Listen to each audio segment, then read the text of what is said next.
Hello there. There was a fault on my dishwasher. It would not work.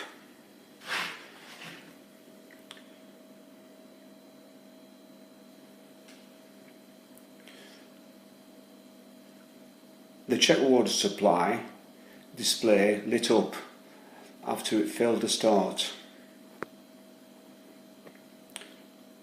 The display is the tap on this picture. I tried numerous times to kickstart the dishwasher and it never started. The same fault display showed even after checking the filter and all the other options suggested by the operating instruction manual.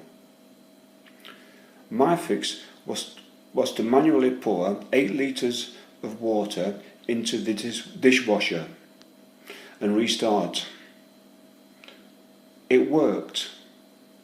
I hope it works for someone else. Happy New Year, everybody.